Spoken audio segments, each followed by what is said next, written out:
in Ash-Sham. Ash-Sham is a word that is translated into English in the word Levant, or the area of Ash-Sham, the whole area. It has some countries now. It used to be one area in the past, but now it has some countries included in this area. It is Syria, Jordan, Palestine, and Lebanon. This is the area of Ash-Sham. This area is a very, very special area in the history of Islam, as well as the modern time of Islam that we live in now. Why? That's what we are going to know today. Why it is very important to us. Why we feel sorry for the brothers and sisters there. Why the matter is so serious. Why? Simply because Allah subhanahu wa ta'ala talked about it in the Quran and give it such great attention and importance in the Quran. For example, Allah subhanahu wa ta'ala talks about Bani Israel when Allah subhanahu wa ta'ala saved them from Fir'aun and the punishment of Fir'aun. Allah subhanahu wa ta'ala said that He gave them مشارق الأرض ومغاربها التي باركنا فيه. He gave them the east and the west of the land that we blessed. What land is the blessed land that the Quran is talking about? The land of Ash-Sham that we're talking about now. This is a blessed land. That's one part. So Allah subhanahu wa ta'ala, when He saved Musa and his people, Allah subhanahu wa ta'ala gave them the land of Ash-Sham to live in after that, after they went out of Egypt. That's one part. Another area in the Quran, another ayah, is the beginning of Surah Al-Isra. Allah subhanahu wa ta'ala mentioned that Ash-Sham is the land where Prophet Muhammad sallallahu alayhi wa sallam went in the journey of Al-Isra. When Allah subhanahu wa ta'ala gave him this journey at the night journey, as famously known in English, Allah subhanahu wa ta'ala make him go from Mecca to Ash-Sham. Why? Because this is the land of the prophets and messengers, where he met all the prophets and messengers and he led them in salah sallallahu alayhi wa sallam. So this land is mentioned in the Quran, and Allah subhanahu wa ta'ala said about al-Masjid al-Aqsa alladhi barakna hawla, that we blessed the area around it. So where is the Masjid al-Aqsa? In Palestine. Palestine is part of what? Of Sham.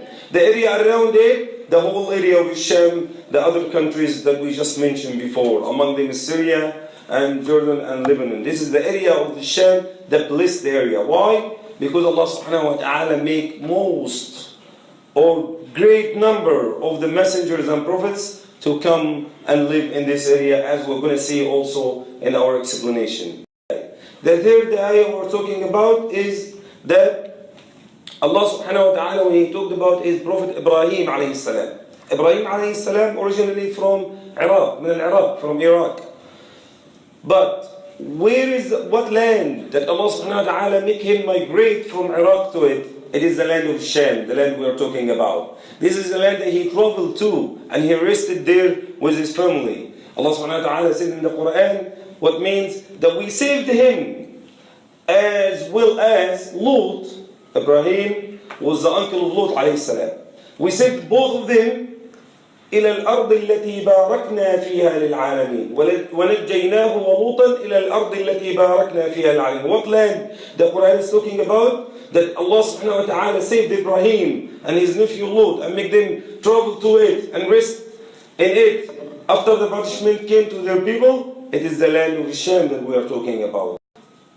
We see that some historians say that the city of Halab in Arabic, that's one of the main cities of Syria now.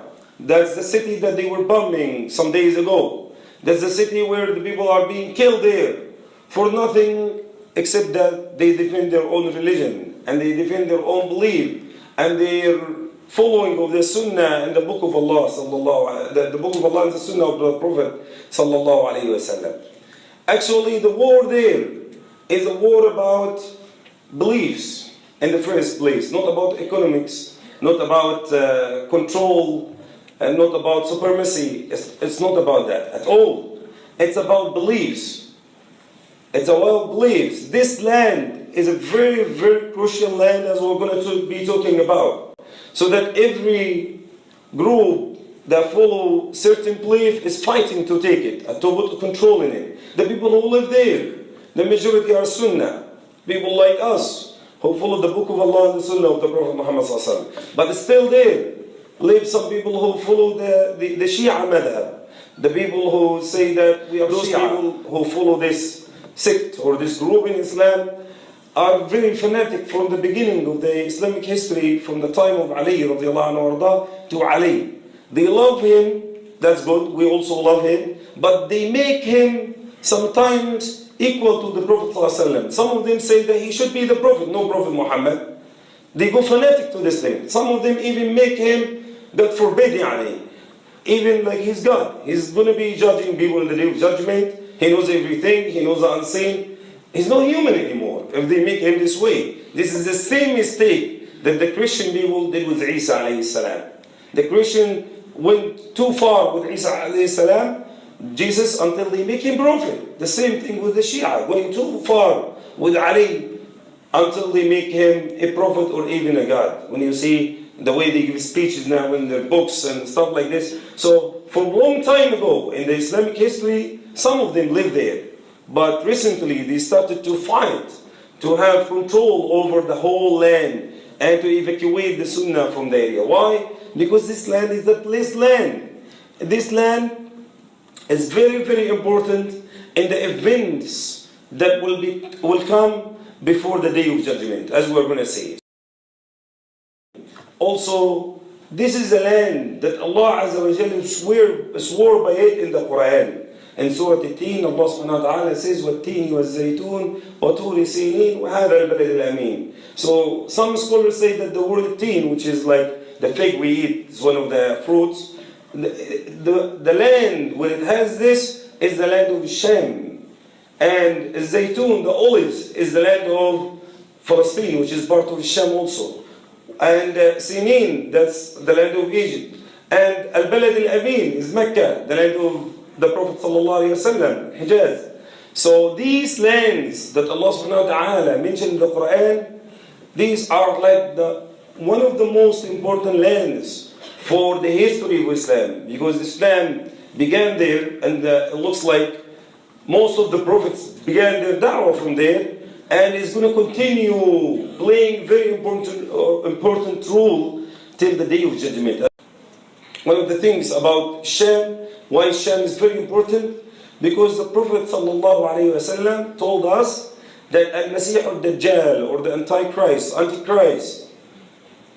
will come down in Sham, nearby the minaret of the big masjid there. So this is a place where the fighting will start. This is a place where the great trial will happen before the day of judgment, just before the day of judgment. Because when Al-Masih al-Dajjal comes, this is one of the major signs of the day of judgment. He's going to come down there, he's going to try to change people from Islam, to tell them that I'm your God. He's going to stay 40 days, but in these 40 days, he will go around the whole world. But again, he will be killed there at the end, at the hands of Isa alayhi salam. Why the land of Sham is so important to us? Because the land of Sham, the Prophet ﷺ talked about it in some ahadith and showed to us how important it is. The Prophet ﷺ said, when I was asleep, I felt like the book is being taken from under my own pillow. The book here means the Quran. This is a very, very important significance now. What does it mean? It means that the knowledge of the Quran and the Sunnah is taken where? Then the Prophet ﷺ said, I followed it my sight. I kept looking at it to see where it's going to go. Then I found that it rested there in Sham, meaning that a lot of knowledge of the religion will rest there. A lot of scholars will rest there. The true belief will be there in Sham, in the area of Sham, the blessed area.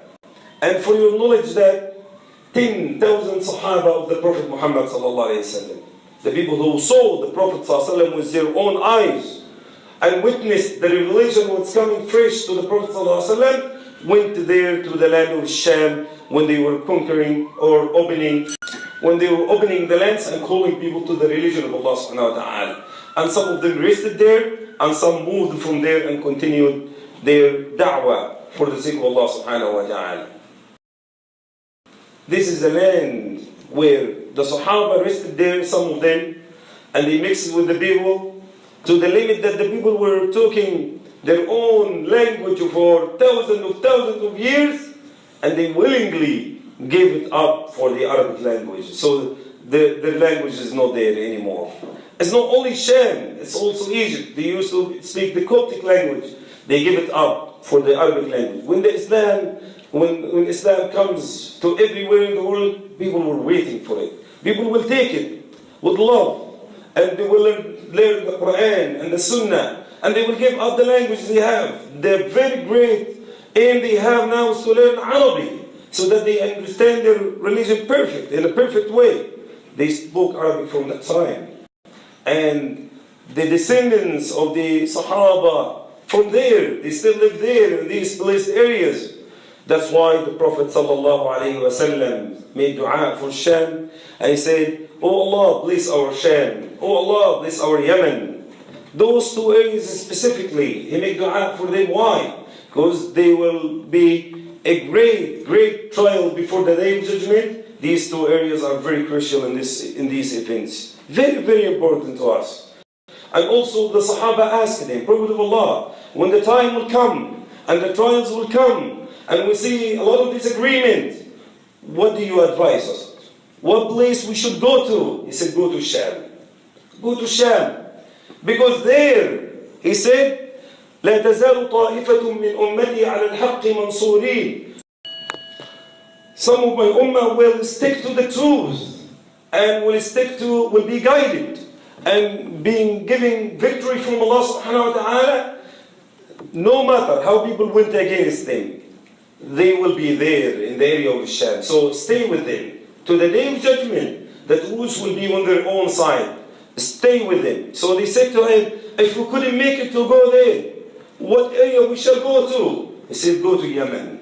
If you couldn't make it to Sham, go to Yemen after that. I'm saying this, after what we see now, the wars that are going around, and most of it for the religion, it's not for economics, it's not for food, it's not for control, no. It is something that has to do with our love to this land, the land of the prophets and messengers of Allah, where they lived, where they traveled, where they migrated, where they rested there, and the children of their own children still live there to our day today. And dear brothers and sisters, it is very important in these days to make dua as much as we can to the brothers and sisters who live there, where the war is going on, where some of them are killed for nothing. He's sitting in his house, safe, and then out of a sudden, a bomb comes down from the sky. He's being exploded. Or out of a sudden, he finds a group of fighters, Shia fighters, coming to kill them.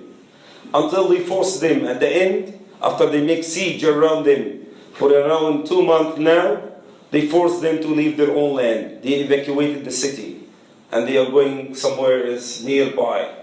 And they didn't leave them alone. They're telling them, we're going to follow you. But at the end, we will wait for the victory of Allah subhanahu wa ta'ala to come and to be on the side of the true believers. It's not the first time that the Muslims witnessed hard times. I'm telling you, in the Islamic history, when we read, in the area of Sham specifically, a lot of wars went on. A lot of martyrs were killed in the cause of Allah subhanahu wa ta'ala. And the same scenario will be happening again and again till the day of judgment comes. Because when you stick to the truth and to the right side, don't expect people to be clapping for your joking or smiling at your face. No. Expect that you're going to have a lot of hardships.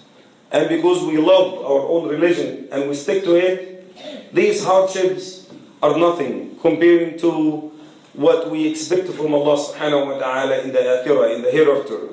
We will stick to the teachings of our religion, no matter people like it or hate it. We will stick to the Quran and the Sunnah of the Prophet Muhammad sallallahu alayhi wa sallam.